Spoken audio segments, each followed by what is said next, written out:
మా సహచర ఎంపీ విశ్వేశ్వరరెడ్డి గారు, ఢిల్లీ ప్రెస్ మిత్రులందరికీ కూడా నమస్కారం. కాంగ్రెస్ పార్టీ ఈ దేశాన్ని 50 సంవత్సరాల పైబడి పాలించింది. రాష్ట్రాలలో కూడా, తెలంగాణ రాష్ట్రంలో కూడా అంతకంటే ముందున్న ఏపీతో కలిపితే అక్కడ కూడా 45 సంవత్సరాలు పాలించింది. అనేక బడ్జెట్ పెట్టిన పార్టీ, అనేక సంవత్సరాలు పాలించిన పార్టీ వాళ్ళు రాష్ట్రంలో పెట్టిన ప్రెస్ మీట్లో కానీ, వాళ్ళ పీసీసీ అధ్యక్షుడు కానీ, ఇక్కడ పార్లమెంట్ సభ్యులు పెట్టినటువంటి ప్రెస్ మీట్ కానీ కనీస అవగాహన లేనటువంటి, కనీసం వాళ్ళ సీనియర్ లీడర్ని అన్ని అడిగి ఏం మాట్లాడాలని చెప్పి పెట్టాలి కానీ వాళ్ళ పరువు తీసుకున్నారు. వాళ్ళు ఇవాళ రాష్ట్రాలలో బడ్జెట్ పెడుతున్నప్పుడు ఒక్కొక్క జిల్లా పేరిట బడ్జెట్ ఉండవు. రాష్ట్ర సమగ్ర అభివృద్ధి కోసం ప్రణాళికలు ఉంటాయి. దేశంలో బడ్జెట్ పెడుతున్నప్పుడు రాష్ట్రాల పరంగా బడ్జెట్ ఉండదు. దేశంలో ఉన్నటువంటి అన్ని వర్గాల ప్రజలకు సంబంధించిన బడ్జెట్ ఉంటుంది. కానీ వాళ్ళు మాట్లాడింది తెలంగాణకు మొండి చెయ్యి, గాడిదగుడ్డు అనే పిచ్చి మాటలు ఏవైతున్నాయో, మీ వెకిలితనం ఏందో ఇవాళ బయటపడ్డది. దీంట్లో ఈ బడ్జెట్ మొదటి నుంచి మొదలుపెట్టి చివరి అక్షరం వరకు కూడా ఈ దేశంలో ఉన్న మానవ శక్తిని ఎట్లా అనుసంధానం చేయాలి, ఎట్లా దేశ అభివృద్ధిలో దీన్ని వాడాలి, దీన్ని ఎట్లా క్వాలిటేటివ్గా మార్చాలి, వీళ్ళకు ఆర్థిక పరిపుష్టి ఎట్లా కలిగించాలి, ప్రపంచంతో ఎట్లా పోటీ పడాలి, ప్రపంచంలో ఉన్నటువంటి నిరుద్యోగ సమస్యల మనల్ని వేధిస్తూ ఉంది. కాబట్టి ఇవాళ మన పౌరుడు అమెరికాకు పోయే పరిస్థితి లేదు, మన పౌరుడు యూరోప్ పోయే పరిస్థితి లేదు, మన పౌరుడు వేరే దేశాలకు పోయే పరిస్థితి లేదు. కాబట్టి మన యువశక్తిని, చదువుకున్న పిల్లల్ని వాళ్ళ కాళ్ళ మీద వాళ్ళు బతకడానికి కావాల్సిన శక్తిని, ధైర్యాన్ని, ఆర్థిక పరిపుష్టిని అందించాలనే సంకల్పం ఈ బడ్జెట్లో స్పష్టంగా కనబడతా ఉంది. పోయినసారి బడ్జెట్లో కూడా స్పష్టంగా ఒక మార్గాన్ని ఇచ్చింది. 4 లక్షల కోట్ల రూపాయలని రాబోయే కాలంలో ఈ అన్ఎంప్లాయ్మెంట్ సమస్యకు ఒక పరిష్కారం చూపేటువంటి దిశను నిర్దేశించింది ఆ బడ్జెట్. ఇవాళ మళ్ళీ సేమ్ అది దాన్ని ఇక్కడ రిఫ్లెక్ట్ చేసింది. ప్రధానంగా ఇంతకుముందు మా విశ్వేశ్వర గారు చెప్పినట్టుగా యువశక్తికి ఇక్కడ ఉన్నటువంటి 6 కోట్ల మైనర్, అదేవిధంగా మీడియం ఇండస్ట్రీస్ ఏవైతున్నాయో 6 కోట్ల ఇండస్ట్రీస్లో ఎంప్లాయ్మెంట్ జనరేషనే ఎజెండాగా వాళ్లకు సెక్యూరిటీస్ లేకుండా లోన్లు ఇచ్చే దానికోసం కానీ, ఉన్న ఇండస్ట్రీస్ సిక్ ఇండస్ట్రీస్ అయితే వాళ్లకు అదనంగా ఆర్థిక పరిపుష్టి అందించడం కోసం కానీ, ఇవాళ వాళ్ళకి అనేక రకాల ఇన్సెంటివ్స్ ఇచ్చి ఆ ఇండస్ట్రీస్ని బతికించుకోవాలి అనేటువంటి సంకల్పం ఇలా కనపడతా ఉంది. దానికోసం ఇవాళ ఎన్నెన్ని రకాల పెట్టిందో అవన్నీ ఈ బడ్జెట్లో ఉన్నాయి. నిజంగా ఇది ఈ దేశంలో ఉన్నటువంటి యువకులకు, నిరుద్యోగ యువతకి ఇది ఒక వరంగా ఉంటుందని చెప్పి నేను భావిస్తా ఉన్నాను. రెండవది, ఇంతకుముందు మా విశ్వేశ్వరుడు చెప్పినట్టుగా వ్యవసాయం.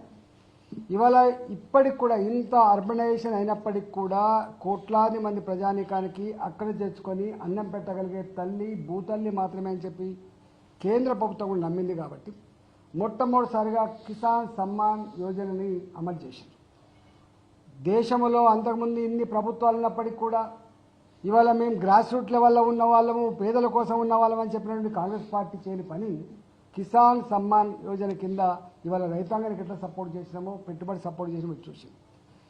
25 ఏళ్ళుగా మేము కాంగ్రెస్ పార్టీ అధికారంలో ఉన్నాడు ఎరువుల కోసం లైన్లు కట్టిన పరిస్థితి చూసినాం, విత్తనాల కోసం లైన్లు కట్టిన పరిస్థితి చూసినాం, నకిలీ విత్తనాల గురించి మాట్లాడుకునే చరిత్ర చూసినాం. కానీ భారతీయ జనతా పార్టీ నరేంద్ర మోడీ గారు వచ్చిన తర్వాత ఎక్కడ కూడా నకిలీ విత్తనాల బెడద లేకుండా, ఎరువుల కొరత లేకుండా ఇవాళ మూతబడ్డ మా రామగుండం ఎరువుల కర్మాగారం 25 ఏళ్ల క్రితం మూతబడితే దానికోసం అనేక ఆందోళన చేస్తే పట్టించుకొని కాంగ్రెస్ ప్రభుత్వం, పట్టించుకొని కాంగ్రెస్ పార్టీ మోడీ గారు వచ్చిన తర్వాత 6,300 కోట్ల రూపాయలతో మళ్లీ ఎరువుల కర్మాగారాన్ని తెరిపించి తెలంగాణతో పాటు చుట్టుపక్కల రాష్ట్రాలకు ఎరువుల కొరత లేకుండా చేసే ప్రభుత్వం మా ప్రభుత్వం.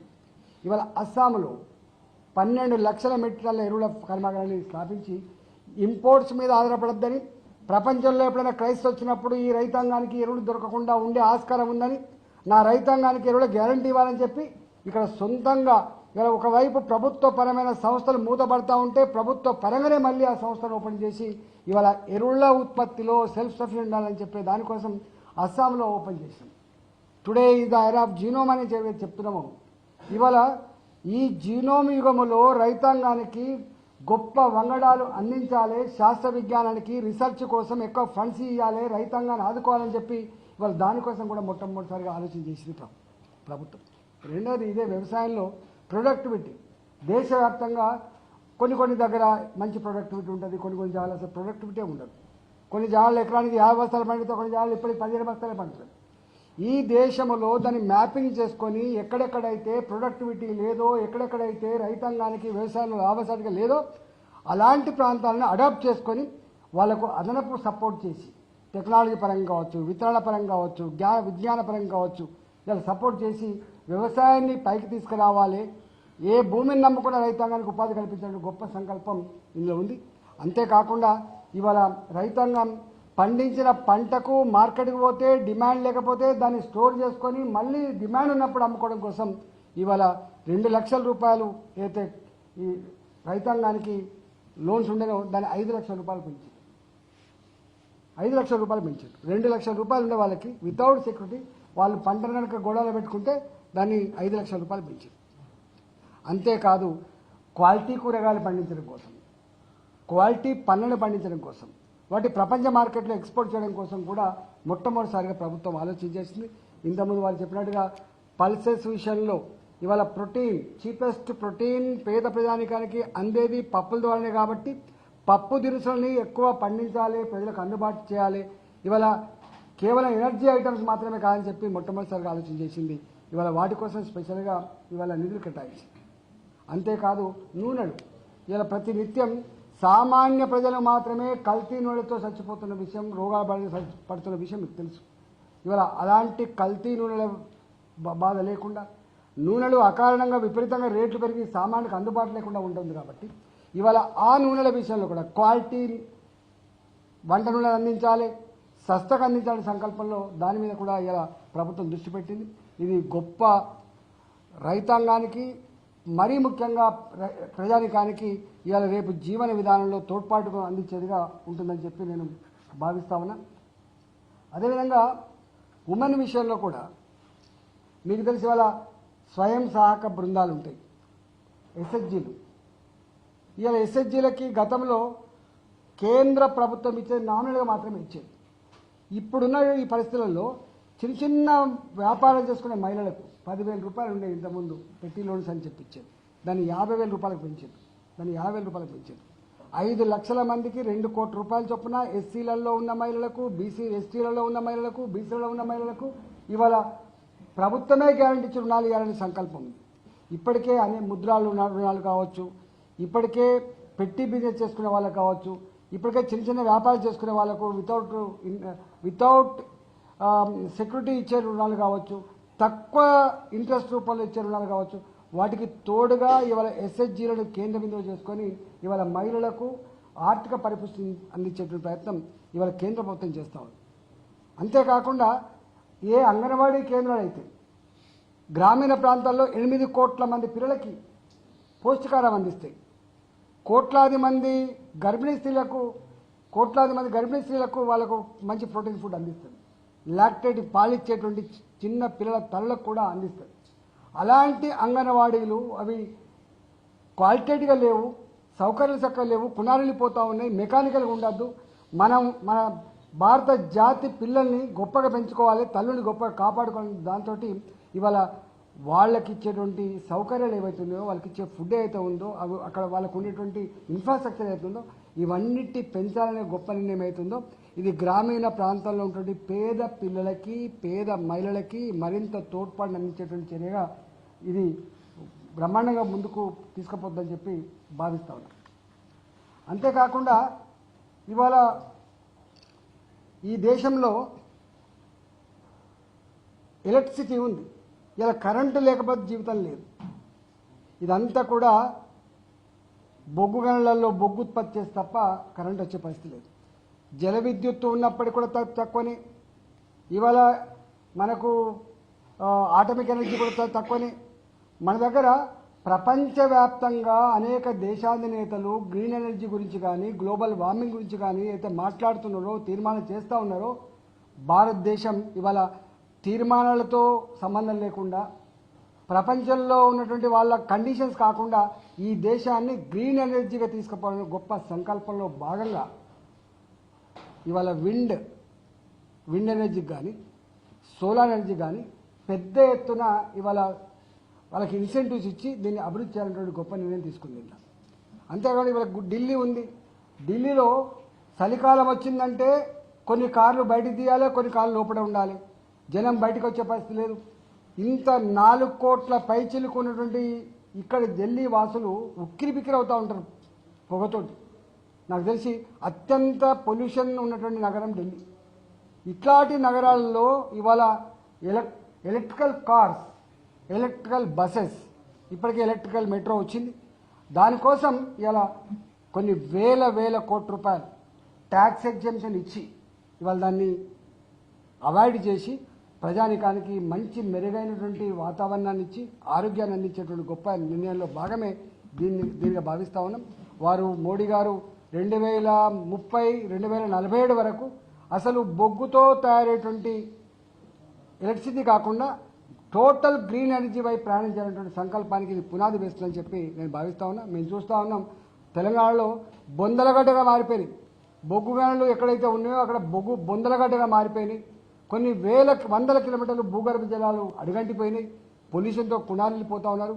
మొత్తం ఎర్త్‌క్వేక్స్ వచ్చేటువంటి ఆస్కారం ఉంది. కాబట్టి ఇవాళ ప్రజల ఆరోగ్యాన్ని దృష్టిలో పెట్టుకొని, దేశ భవిష్యత్తు దృష్టిలో పెట్టుకొని ఇవాళ మనకు థర్మల్ ఎనర్జీ, మనకి బొగ్గుతో ఉత్పత్తి ఎనర్జీ కాదు ఇది కావాలని చెప్పే గొప్ప నిర్ణయాన్ని స్వాగతించకపోవడం నిజంగా బాధేస్తూ ఉంది. అదేవిధంగా ఏ దేశమైతే రీసెర్చ్ మీద డబ్బులు కేటాయించదో, ఏ దేశమైతే స్టార్టప్, ఇప్పుడు చిన్నపిల్లలు అనేక రకాల జ్ఞానం ఉంటుంది, ప్రపంచవ్యాప్తంగా జరిగే పరిణామాలను వాళ్ళు స్టడీ చేస్తూ ఉంటారు. కానీ వాళ్ళు చేద్దామని డబ్బులు ఉండవు.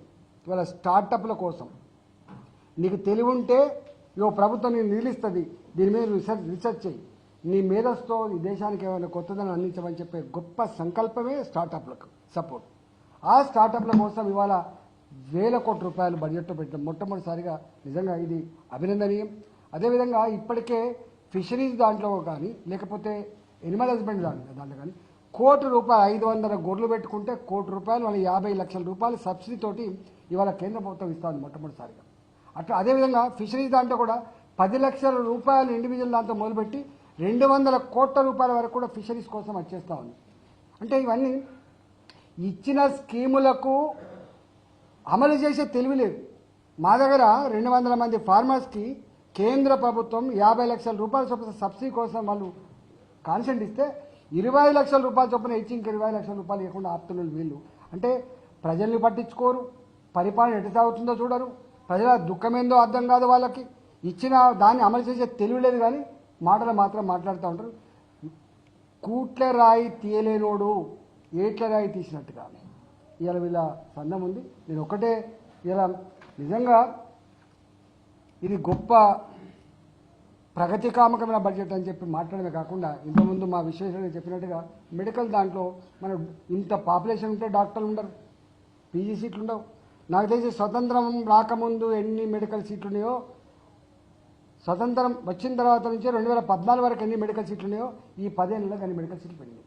అంటే డాక్టర్ల సంఖ్య అందుబాటులోకి వచ్చింది. ఒకప్పుడు ఊళ్ళలో పోతే ఆర్ఎంపీ డాక్టర్లు, పిఎంపీ డాక్టర్లు తప్ప డాక్టర్లు లేరు, దవాఖానలు లేరు. ఇంకో కొత్తదనం ఏంటంటే ఇవాళ ప్రైవేటు హాస్పిటల్లో అవసరమైతే పీపీపీ మోడల్లో కొంత మేము పెట్టుబడి పెట్టి ఎంకరేజ్ చేసి సర్వీస్ అందించాలంటుంది. దాంతో ఇవాళ దీన్ని ఒక హెల్త్ హబ్గా మార్చుకోవాలి, ఇవాళ హెల్త్ టూరిజం లాగా ఉండాలనేటువంటి దానికి కూడా ఇవాళ మోడీ గారి ప్రభుత్వం చేసింది. అంతేకాకుండా ఒక గొప్పతనం ఏంటంటే క్యాన్సర్ పేషెంట్, నేను ఇంతకుముందు చెప్పినట్టుగా విపరీతంగా క్యాన్సర్ పెరుగుతూ ఉంది రకరకాల కారణాల వల్ల. క్యాన్సర్ పేషెంట్లకి ఒకసారి క్యాన్సర్ డిటెక్ట్ అయితే 20 లక్షల రూపాయల నుంచి 50 లక్షల రూపాయలు ఖర్చు పెట్టి 90% మంది చనిపోతారు తప్ప మళ్ళీ బతికే ప్రసక్తి లేదు. విస్ట్రల్ ఆర్గాన్స్కి వచ్చే క్యాన్సర్లు కావచ్చు, ఇవాళ స్త్రీలకు వచ్చేటువంటి అనేక రకాల క్యాన్సర్ కావచ్చు, డబ్బులు తగలబెట్టి కూడా 20 లక్షలు 30 లక్షలు ఖర్చు పెట్టి కూడా మనిషిని పోగొట్టుకొని ఏడుస్తూ ఉన్న పరిస్థితి చూస్తూ ఉన్నాం. కాబట్టి ఒకసారి ఒక కుటుంబంలో, మధ్యతరగతి కుటుంబంలో కానీ లోవర్ క్లాస్ కుటుంబంలో క్యాన్సర్ అయితే ఆ కుటుంబం మళ్ళీ ఆర్థికంగా కోలుకునేటువంటి ఆస్కారం లేదు. కాబట్టి వాళ్ళు కొంత వెసులుబాటు కల్పించాలని చెప్పి ఇప్పటికే 36 లైఫ్ సేవింగ్ డ్రగ్స్ మీద కాకుండా మళ్ళీ ఒక 6 అదనంగా క్యాన్సర్ ట్రీట్మెంట్లో ఉపయోగపడేటువంటి వాళ్ళందరూ కూడా ట్యాక్స్ ఎగ్జెంప్షన్ ఇచ్చి క్యాన్సర్ పేషెంట్ని ఆదుకోవాలి, లైఫ్ సేవింగ్ డ్రగ్స్ ఇచ్చి ఇలా పేషెంట్ని ఆదుకోవాలి, సపోర్ట్ చేయాలనేటువంటి గొప్ప ప్రయత్నం చేస్తూ ఉంది. ఇప్పటికే ఇవాళ కేంద్ర ప్రభుత్వ పరంగా ఉన్నటువంటి ఆయుష్మాన్ భారత్ ఉన్నప్పటికీ కూడా 70 సంవత్సరాల పైబడి ఉన్నటువంటి పెద్ద మనుషులకు ఆదుకున్నప్పటికి కూడా ఇవాళ ఈ చర్య మొత్తంగా దోహదపడతా ఉంది.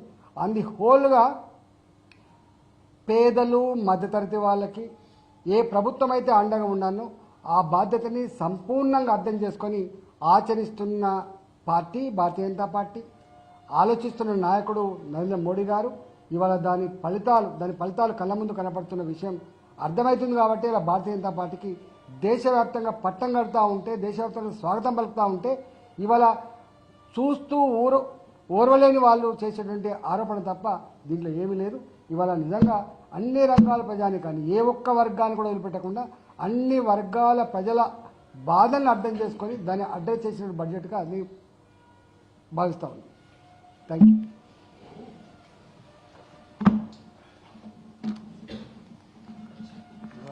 చూడండి, తెలంగాణలో రైల్వే ప్రాజెక్టులు ఉన్నాయి, ఆర్ఓబీలు ఆర్యూబీలు. 10 ఏళ్ల క్రితం శాంక్షన్ అయిన వాటికి కూడా వీళ్ళు డబ్బులు ఇవ్వకపోతే మొన్న మేము రివ్యూ చేసి మొత్తం 100% రాష్ట్ర ప్రభుత్వం యొక్క డబ్బు లేకుండానే ఇవన్నీ కూడా అమలు చేయమని చెప్పి మన రివ్యూ పెట్టడం వాళ్ళు అంగీకరించారు. ఇవాళ నేషనల్ హైవేస్ ఉన్నాయి, మేము చెప్పడం కాదు, సభలో బాగా ఇప్పుడు నేషనల్ హైవేస్, ఇవాళ రైల్వే ప్రాజెక్ట్స్, ఇప్పుడు ఇవన్నీ పెట్టినవన్నీ కూడా అందరికి ఉపయోగపడతాయి. స్పెషల్గా దీనికోసం ఇప్పుడు జల్ జీవన్ మిషన్ ఉంది, అందరికి ఉపయోగపడుతుంది. ఇవాళ ఇరిగేషన్ కోసం ఉంది, అందరికి ఉపయోగపడుతుంది.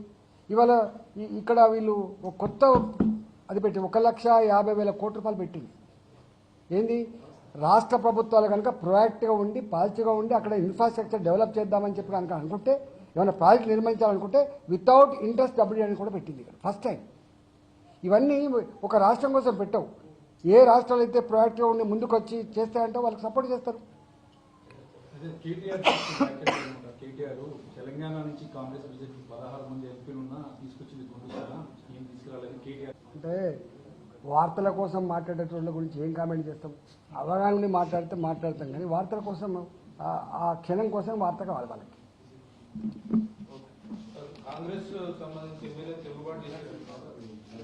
అది వాళ్ళ ఇంటర్నల్ మ్యాటర్, మాకు సంబంధించి కాదు. ఒకటి మాత్రం సత్యం ఏంటంటే ప్రజలలో కాంగ్రెస్ ప్రభుత్వం మీద విపరీతమైన ద్వేషభావం అయితే కలుగుతూ ఉంది. ఇన్ఎఫిషియెంట్ గవర్నమెంట్ అంటే నేనంటే వాళ్ళు బాధపడతారు కావచ్చు, కానీ ఇవాళ అది ప్రజల్లో ఉంది. ప్రజల్లో తిరిగేటువంటి ఎమ్మెల్యేలుగా వాళ్ళకి అర్థమైంది కాబట్టి డెఫినెట్గా వాళ్ళ నిరసన చెప్తూ ఉంటారు. ఇవాళ నాకు తెలిసి అతి తక్కువ కాలంలో ప్రజాక్షేత్రంలో ఎలిసిపోయిన పార్టీ, ప్రభావం కోల్పోయిన పార్టీ కాంగ్రెస్ పార్టీ.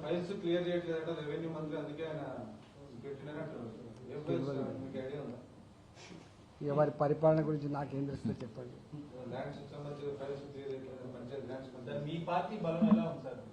ఆ పార్టీ గత ప్రభుత్వం బాగాలేదు, ఈ ప్రభుత్వం బాగాలేదు, మీ పార్టీ ప్రజలు బీఆర్ఎస్ పార్టీని అన్ని విధాలు చూసిండు. వాళ్ళు అస్థిమసకాంతరం చదివిండు. వాళ్ళు బీఆర్ఎస్ పార్టీని 10 ఏళ్లలో అస్థిమసకాంతరం చదివిండు. ఉద్యమంలో మాట్లాడిన మాటలేంటి, తెలంగాణ రాష్ట్రాన్ని పరిపాలించేటప్పుడు చేసిన పనేందో వాళ్ళు బెరీ చేసుకున్నారు. కాబట్టి ఇక మళ్ళీ వీళ్ళు వద్దు బాబు అనుకున్నారు. కాంగ్రెస్ పార్టీ గెలిచిందనే దానికంటే టీఆర్ఎస్ పార్టీని ఓడగొట్టినంటే మంచిగా, నెంబర్ 1. నెంబర్ 2, ఇవాళ 1 ఇయర్లోనే ఇది గెలిచిపోయింది. అంతకుముందే కాంగ్రెస్ పార్టీ మీద నెగిటివ్ ఉంది. ఇక గత్యంతరం లేక ఇవాళ ఎన్నుకున్నారు, దానిపైన అయిపోయింది. ఇవాళ వాళ్ళు ఏమనుకుంటున్నారంటే భారతీయ జనతా పార్టీని మేము గెలిపించాలని చెప్పి అనుకుంటున్నాం. తప్పకుండా అది జరిగి తీరుతుంది. భారతీయ జనతా పార్టీ నాయకులుగా మనం మీరు చూసిండ్రు, మన పార్లమెంట్ ఎన్నికలలో 40% ఓట్లు కాంగ్రెస్ పార్టీకి వస్తే 35% ఓట్లు మాకు వచ్చినాయి. ఒక్క సీటు కూడా బీఆర్ఎస్ పార్టీ గెలవలేదు. మీరు చూసిండ్రు. ఇవాళ ఇప్పటికి కూడా కాంగ్రెస్ పార్టీ వైపు నెగిటివ్ ఏర్పడ్డప్పుడు ఏదో వీళ్ళంతా వీళ్ళు కొన్ని సోషల్ మీడియాలో పెట్టుకొని ఫామ్ హౌస్ పరిపాలన మంచిగా ఉందని చెప్పుకుంటాను, కానీ ప్రజలలో ఆ భావన లేదు.